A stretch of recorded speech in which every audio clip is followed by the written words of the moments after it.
It's time, in this very warm and comfortable ambience here, to listen to one man who is a vociferous speaker, besides being a diplomat of a very high order. Trust me, he will absolutely strike at the very bottom of your heart. His Excellence, Sir Richard Stagg.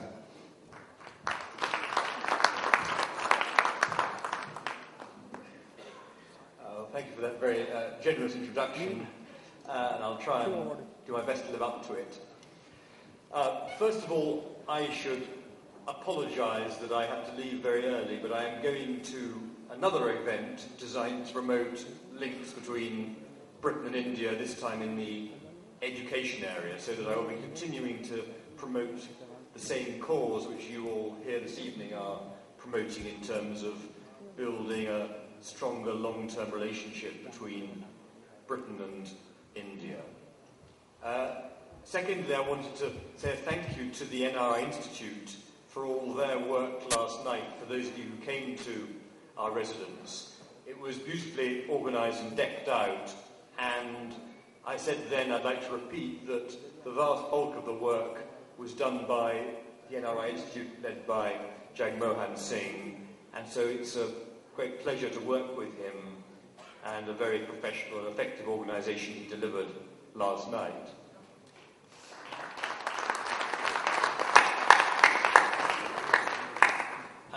And the last thing I'd like to say by way of introduction is that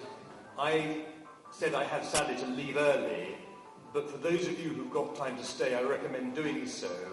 because Jagmohan Singh is going to be giving a demonstration on the drums later on. And I'm told that he has an exceptional talent in this area, so I would advise you not to leave early, because you'll miss something rather special. Turning to more seriously to the work of this evening,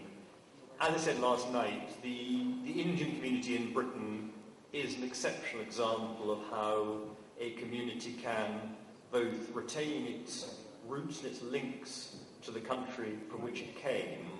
while being a full and successful part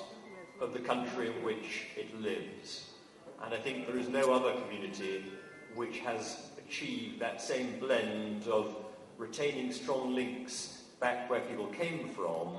while being fully integrated and fully participating in the society, and indeed, as we will discover later this evening, being highly successful in British society. And I think that says a great deal for the nature of the Indian community in Britain. I think it says something about the character of the Indian people more widely, and their ability to adapt, adjust and succeed. And I think that it's also linked to the whole concept of NRIs and the idea that the government of India feels comfortable relating to its citizens overseas without feeling there's any great tension or complexity. And I think if you look on the other side of the coin from the United Kingdom's point of view, we see the Indian community in Britain as a great asset. As I've said before, the Indian community, by almost any indicator, is the most successful subgroup in our society in terms of its achievement, whether in education, politics, business. It's a very remarkable story, dating back only 40-odd years. And if you think how far the Indian community has come in that period, I think it gives great hope in many different ways about India's ability to overcome adversity and succeed. We are gathered tonight against a backdrop of what everyone knows is a very difficult economic environment, and I think it'd be foolish to underestimate the challenge which this will give to the NRI community in Britain, as well as to other communities in our country and elsewhere. But on the basis of my much more limited experience of India than that of most of you in this room, I think that the Indian business character has a capacity to survive adversity and to develop creative and innovative solutions to problems, which is ideally suited to the challenges we all face. And as we all know, that every problem has as its solution a new opportunity,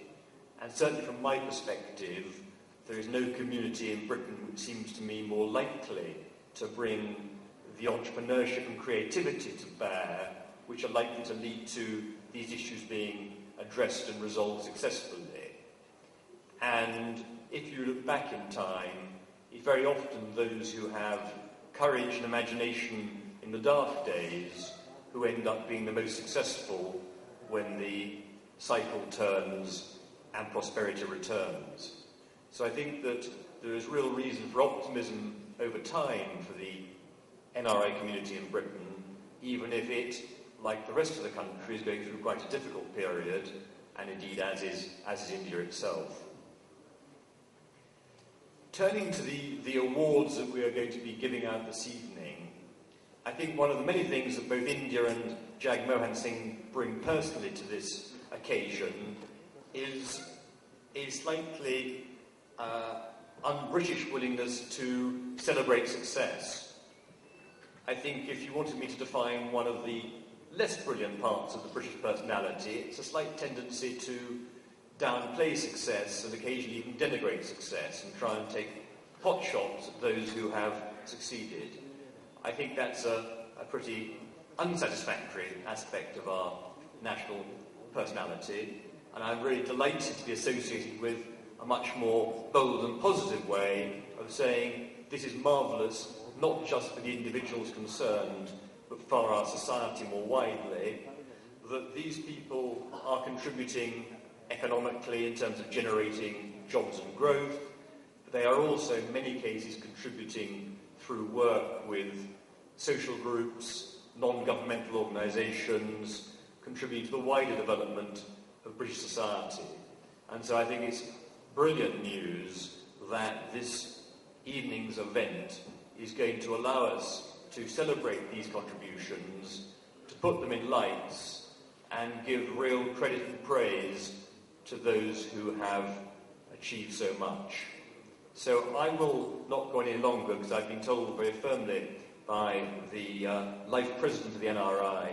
that I must be brief and to the point. But I would like now to say thank you again for this occasion. I'm thrilled to be part of it, and I know it will be a great evening for all of us. Thank you very much.